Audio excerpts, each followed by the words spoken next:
Okay, so imagine Los Angeles in the early 1900s. Hmm. City's booming, Yeah. but they've got a problem. Yeah. They're in the desert. Right. Need water, Yeah. obviously, to survive. Of course. What do they do? Yeah. What do you do?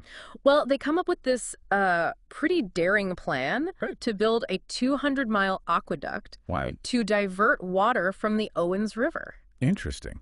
So in this deep dive, we're going to look at this story. Okay. And we're using an episode of the Wondery podcast, LA Steals Its Water, as our source. Sounds good. It's full of these really interesting, dramatic retellings of all these historical events. It's a story that really resonates, even today, Yeah, especially with the growing concerns about water scarcity for sure. all over the world. Yeah, it's a big issue. And this story really, I think, puts a fine point on it. Yeah.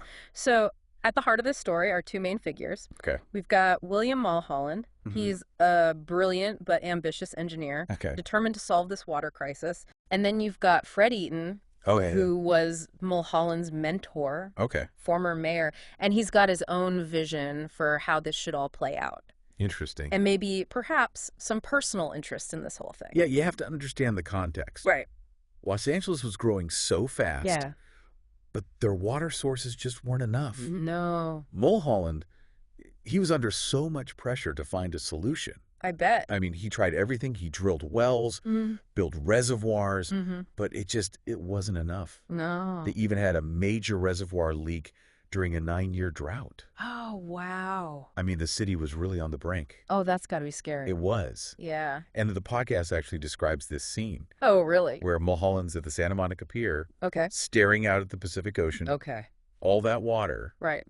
but it's unusable, Yeah. while his city is just like dying of thirst. Oh, wow. The irony. The irony is just palpable. Yeah, you can just feel the desperation. Yeah. And that's when Eaton comes in Oh, okay. with this audacious plan Okay. to tap into the Owens River. Okay, so how far away is that? Over 200 miles. 200 miles. That's crazy. It was a radical idea. Yeah. But at the time, the Owens Valley, it was sparsely populated. Okay. Abundance of water. Oh, really? Yeah, thanks to the snowmelt from the Sierra Nevada. Oh, wow. It must seem like the perfect solution Yeah, I could see why they would think that. to Los Angeles's problems. Yeah, I love how the podcast uses Eaton's actual words. Oh, yeah. He says to Mulholland, 400 cubic feet of water flowing down that river every second. Wow. Enough for a city 5 times the size of Los Angeles. He had a way with words, He did. didn't he? Yeah, it's like he's saying, look, the answer is right there. Right there for the taking. Yeah, but then the big question is, at what cost? Right. Exactly. You can't just divert that much water No. without having a huge impact Right. on the Owens Valley Yeah. and the people who live there. The people who live there, yeah. So it really raises this fundamental ethical question. Yeah. Is it ever okay to sacrifice Hmm. the needs of a few for the benefit of many? It's a really tough question. It is. And I feel like it's one that goes beyond this particular case. Oh, absolutely. Yeah. It makes you think about like Yeah. resource allocation, Right? power dynamics, Yeah. how we make decisions that affect different communities. All really important stuff. Definitely. Yeah. And the podcast actually dives right into that Oh, okay. by looking at Eaton's justification for this whole plan. Okay. He basically argues that sacrificing the Owens Valley Mm-hmm. is a necessary evil Right. to ensure the survival and the growth of Los Angeles. It's a chilling statement, I mean, when you think about it. It is. Yeah. It really makes you question his motives. Yeah, for sure. Like, is he really concerned about the greater good? Right. Or is there something else going on here? Well, yeah, because of all these hints, right? Yeah. Throughout the story that Eaton might be engaging in what they call Self-dealing. self-dealing, yeah. Yeah. Basically using his position to benefit financially Right. from this project. Like the podcast mentions how he starts buying up all this land Oh, really? in the Owens Valley, Oh, okay. almost as if he knows something Mm. that others don't. Yeah. And when Mulholland asks him about the financing, Yeah. he just deflects the question. That's suspicious. Very suspicious. Yeah. Definitely raises some red flags. Yeah, so it makes you wonder, was this really a visionary solution to a crisis, or was this just a really clever land grab? It's a good question. Yeah. And poor Mulholland, right? Yeah, I was just thinking that. He's stuck in the middle. Right in the middle of it. This incredible opportunity Yeah. to solve this crisis, Right. to become a legend. Mm-hmm. But the ethical implications are just weighing on him. Yeah, for sure. You get the sense that he's really battling with his own conscience, trying to balance his ambition with the potential harm that's Yeah. being done to the Owens Valley. That's a tough spot to be in. Yeah, it really sets the stage for a fascinating story. Yeah, for sure. And I can't wait to see how it all unfolds. Me neither. Stay tuned because we'll be right back with part 2 of our deep dive into the Owens Valley Aqueduct. So Mulholland decides to go ahead with this aqueduct. Okay. And the podcast really captures just how massive this project was. Oh, I bet. I mean, it's the early 1900s. Yeah. They're building a 200-mile aqueduct through deserts and mountains Wow. using dynamite and hand tools. That's crazy. It's just mind-boggling when you think about the engineering challenges Absolutely. they had to face. Like I was reading about how they had to dig tunnels through solid rock, Oh, yeah. sometimes in really dangerous conditions. Yeah, it's hard to imagine. It really makes you think about the human cost Yeah. of these huge infrastructure projects. Yeah, the human cost is often forgotten. It is, yeah. But it was more than just the physical challenge. Oh, right. Remember those hints of corruption? Mm-hmm. Well, as the project goes on, Yeah. Eaton's self-dealing, Right. it becomes even more apparent. Oh, how so? Well, the podcast talks about how he used his knowledge of the aqueduct's route Okay. to buy up a bunch of land Oh, wow. in the Owens Valley Okay. at really low prices. So he was profiting from insider information. Exactly. Yeah. Buy low, watch the water flow, and then sell high. Classic. Yeah.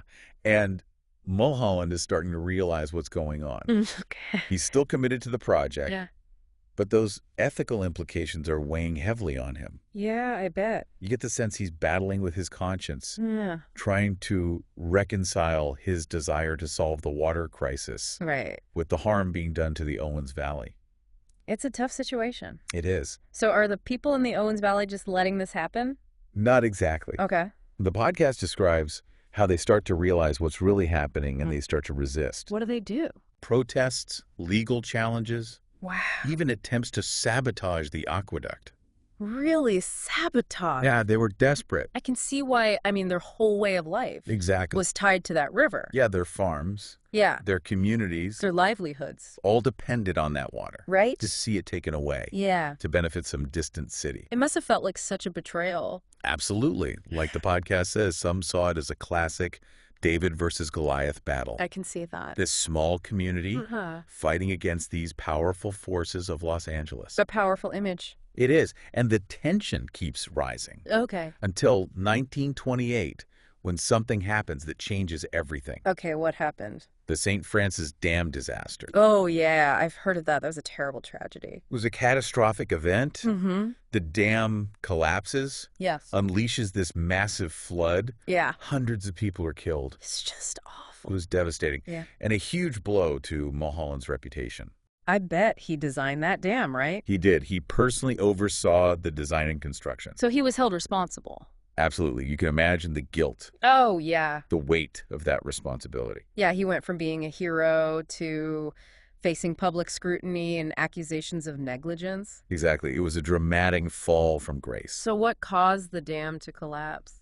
Well, investigations later showed it was due to geological instability. Oh. But at the time, it really cast a shadow over the whole Owens Valley project. I can see why, it became a symbol Yeah. of the risks Mhm. of these big water diversions. And the unintended consequences. Yeah, it makes you think about whether the pursuit of water for Los Angeles at any cost led to this tragedy. It's a tough question to grapple with. It is. And as we head into the last part of our deep dive, Yeah. we'll look at the lasting impact of this aqueduct on both Los Angeles and the Owens Valley. So the aqueduct that's built, Los Angeles, they get their water. Yeah. But what about the Owens Valley? Well, the podcast definitely doesn't shy away from the long-term consequences. Okay, so what happened? It's a pretty stark contrast. Okay. You know, Los Angeles, they flourish. Mm-hmm. But the Owens Valley, Yeah. they face a very different fate. Oh, wow. The podcast talks about this once fertile valley Yeah. turning into a dust bowl. Oh, no. Farms are abandoned. Wow. Communities struggle. That's so sad. And the environmental impact is huge. Yeah, it's a reminder that progress comes at a cost. Always. And in this case, it seems like the Owens Valley paid a really high price They did. for Los Angeles's growth. And it's not just about the water itself. Right. The podcast talks about the loss of autonomy Uh-huh. for the people of the Owens Valley. Yeah.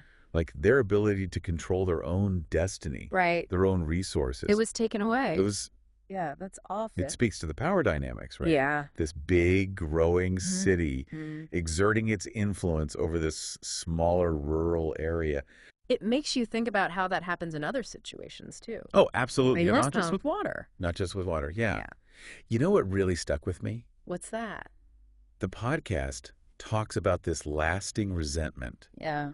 that many people in the Owens Valley still feel Oh, yeah. towards Los Angeles. I can imagine. It's a wound that hasn't healed, Yeah. even after all these years. I mean, even after the aqueduct was built, Mhm. there were still legal battles and protests, Yeah. even sabotage. That went on for decades. It just shows that the story doesn't end when the project is finished. Nope. Right. The consequences, both good and bad, Yeah. they ripple outwards. That's a good point. Yeah. So the Owens Valley story makes us think about water management, especially today, Yeah. with water scarcity becoming a bigger problem. Yeah, for sure.